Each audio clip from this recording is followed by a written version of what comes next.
নমস্কার, প্রিহান কিচেনে সবাইকে স্বাগতম। তো আজকে বানিয়েছিলাম ডিমের চপ। ডিমের চপ আমি কিভাবে বানালাম তোমাদের সঙ্গে চলো একটু শেয়ার করি। তো নিয়েছিলাম সেদ্ধ আলু, কাঁচা পেঁয়াজ, কাঁচা লঙ্কা, নিয়েছিলাম একটু শুকনো লঙ্কা পাউডার, জিরে গুঁড়ো, নিয়েছিলাম পরিমাণ মতো নুন, হলুদ দিয়ে এটাকে একটু ভালো করে মেখে নেব। তারপর আমি আবার এর মধ্যে একটু চালের গুঁড়োও দিয়েছিলাম। চালের গুঁড়োটা দিলে কি হবে, একটু মুচমুচে হবে। বেসন থাকলে বেসন, চালের গুঁড়ো দুটোই দিতে পারো।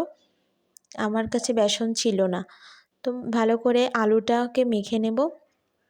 আমি নিয়েছিলাম বড় বড় 3টে ডিম, এগুলো ছিল হাঁসের ডিম। তো যেহেতু অনেক বড় বড় ছিল তাই মাঝখান বরাবর আমি কেটে নিয়েছিলাম, তাহলে ভালো হবে, না হলে খেতে ভালো লাগবে না। এবারে ওই ডিমের কোডিং করার সময় আমার এই সাদা অংশটুকু লাগবে, তাই কুসুমটা নিয়ে আমি সাদা অংশটুকু রেখে দেব। এই কুসুমটা আমি আবার ওই আলুর মধ্য দিয়ে ভালো করে মাখিয়ে নেব। একটু ফেটে গেছিলো কুসুমটা, এবার দিয়ে সুন্দর করে আরেকটু মাখিয়ে নেব। খেতে কিন্তু খুব সুন্দর হয়েছিল।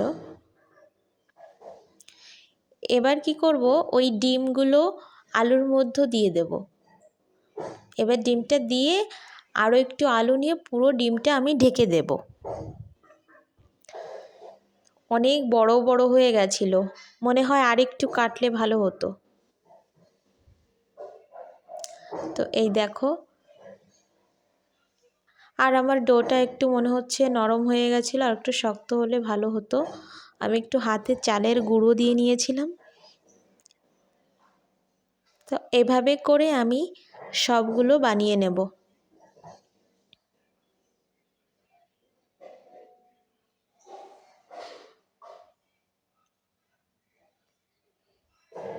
ব্রেড ক্রাম্বের বদলে আমি নিয়েছিলাম চাল ভাজা করে ভালো করে শিলে বেটে নিয়েছিলাম, আর হচ্ছে মুড়ি। তো ওটারও একটা ভিডিও আমি তোমাদের দেখাবো। এবার আমি গরম তেলে সবগুলো ভালো করে ভেজে নেব।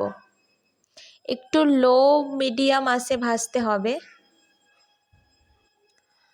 দেখো কত সুন্দর কালার হয়েছে, আর বেশ মুচমুচেও হয়েছিল কিন্তু।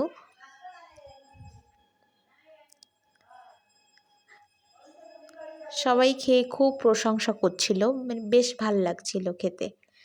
তো এবার আমি একটু সাজিয়েছিলাম উপর থেকে কাঁচা পেঁয়াজ রিং সাইজ করে।